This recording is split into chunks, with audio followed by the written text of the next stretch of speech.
नमस्कार. विशालदीप किचन या यूट्यूब चॅनलमध्ये तुमचं स्वागत आहे. आज आपण केलेली आहे डाळ शेपूची भाजी. बघू शकता तुम्ही, खूप छान आपली भाजी तयार झालेली आहे. लहान मुलांना शेपू आवडत नाही, तर तुम्ही त्यांना अशा प्रकारे डाळीमध्ये मिक्स करून शेपूची भाजी तयार करून द्या, त्यांना नक्कीच आवडेल. एक वेळेस तुम्ही अशा प्रकारे भाजी नक्की करून बघा, लहानांपासून मोठ्यांपर्यंत सर्वांनाच आवडेल. ही भाजी तयार करण्यासाठी लागणारे साहित्य: मी अर्धी वाटी तुरीची डाळ कुकरमध्ये घेतले. हे 2-3 पाण्याने स्वच्छ धुवून घ्यायचे आहे. यामध्ये आता मी हे बघा, डाळ बुडेल आणि 1 इंच पाणी शिल्लक राहील एवढे मी पाणी टाकले. त्यामध्ये हळद आणि तेल टाकून 1 शिट्टी फक्त आपल्याला होऊ द्यायची आहे. हे बघा, जास्त आपल्याला डाळ शिजवून घ्यायची नाही आहे. थाळीच आपल्याला डाळ ठेवायची आहे, कारण की ही भाजीमध्ये खायला खूप छान लागते. त्यानंतर एक जोडी मी शेपू घेतली, 2-3 पाण्याने स्वच्छ धुवून घेतली आणि चिरून घेतली. लाल तिखट, हळद, लसणाच्या पाकळ्या, टमाटो, जिरं आणि मोहरी. आता मी गॅसवरती कढई ठेवली. यामध्ये मी आता 1.5 पळी तेल टाकणार आहे. तेल आपल्याला छान गरम होऊ द्यायचं आहे.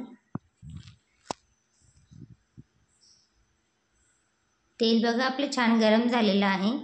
आता आपण यामध्ये मोहरी, जिरं, लसणाच्या पाकळ्या, हे बघा बारीक चिरलेलं लसूण आणि टमॅटो.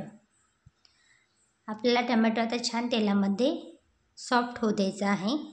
टमॅटो लवकर शिजण्यासाठी यामध्ये आपण थोडंसं अर्धा चमचा मीठ टाकणार आहोत, जेणेकरून टमॅटो आपले लवकर शिजतील.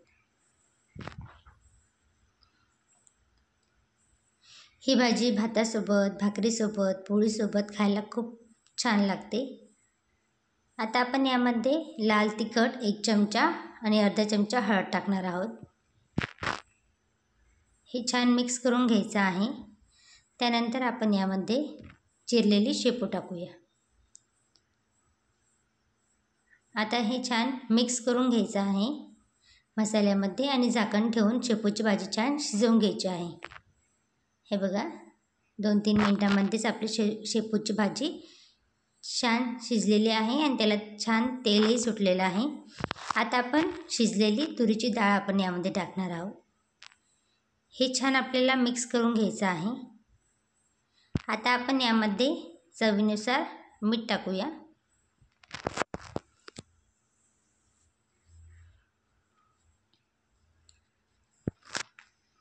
आणि सर्व एकत्र करून यावरती आपल्याला झाकण ठेवायचं आहे.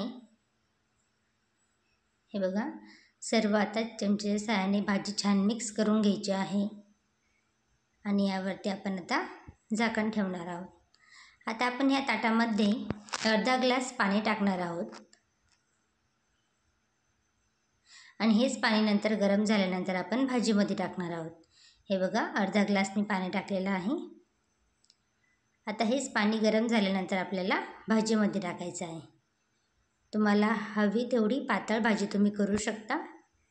हे बघा, मी आता छान गरम पाणी ह्या भाजीमध्ये टाकलेलं आहे.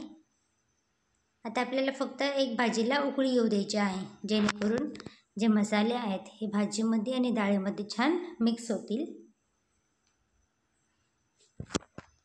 हे बघा, 5 मिनिटांमध्ये छान भाजीला उकळी आलेली आहे. भाजीला कलरही खूप छान आलेला आहे आणि ही भाजी ना खायलाही खूप छान लागते. तुम्ही एक वेळेस अशा प्रकारे भाजी नक्की तयार करून बघा. लहानांपासून मोठ्यांपर्यंत सर्वांना ही भाजी खूप आवडेल. तुम्हाला जर हा व्हिडिओ आवडला असेल तर लाईक करा, शेअर करा, कमेंट्स करा आणि विशालदीप किचन चॅनलला सबस्क्राईब करा.